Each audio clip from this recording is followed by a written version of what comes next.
ഇതെന്നാട്ടോ മയിലാട്ടോ പാത്രിക പുലിയാട്ടോ പാത്രിക ഇതെന്നാട്ടോ? ഇത് മാർഗം കളി. മാർഗം കളിയാ? ആ, ഒരു മാർഗം ഇല്ലാണ്ടാവുമ്പോ ഒരു കളി കളിക്കൂലേ, മാർഗം കളി.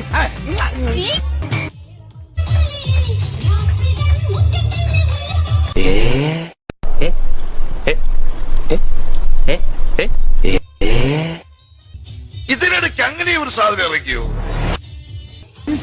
ഇതെന്തൊരു പാട്. പിന്നെ ആദ്യം ഇടത്തോട്ടൊന്ന് വളച്ച് പിന്നെ വലത്തോട്ടൊന്ന് വളച്ച്.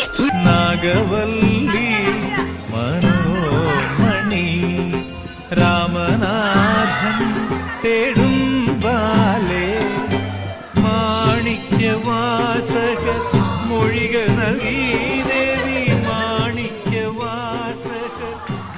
ഇത് വളരെ സിമ്പിൾ ആണ് പാടാ. എനക്കിത് സിമ്പിള്, നമുക്കിത് മതിലാടാ.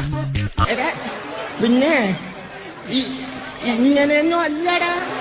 എടേ ഇത് നമുക്കിന്ന് പോണ്ടേ? യൂ, എന്റെ ഒരു കൈ എവിടെയാണ്? ചേട്ടാ, എന്നെ ശരിക്കൊന്ന് ശ്രദ്ധിച്ചേ. എന്റെ പെരുമാറ്റത്തില് എന്തെങ്കിലും പന്തികളുണ്ടോന്ന് ഒന്ന് നോക്കിക്കേ. ഇതല്ല, ഇതിനപ്പുറം ചാടി കടന്നവനാണ് ഈ കെ ജോസ്. വെള്ളം തൊട്ടാൽ അപകടം. മനുഷ്യനെ കാലെടുത്ത് കുത്താൻ നിവൃത്തിയില്ലാത്ത വിധത്തിലാണല്ലോ ഈ സ്വാമി ഇവിടെ ഗ്രില്ല് വരച്ച് വെച്ചിരിക്കുന്നത്. എന്ന് വെച്ചാൽ മനുഷ്യൻ നടക്കണ്ടേ? ആദ്യം ഇടത്തോട്ടൊന്ന് വളച്ച് പിന്നെ വലത്തോട്ടൊന്ന് വളച്ച്. തുറക്ക സീസേം. അല്ല, ഇതാരാ? വാര്യമ്പള്ളിയില് മീനാക്ഷി. നാഗവല്ലി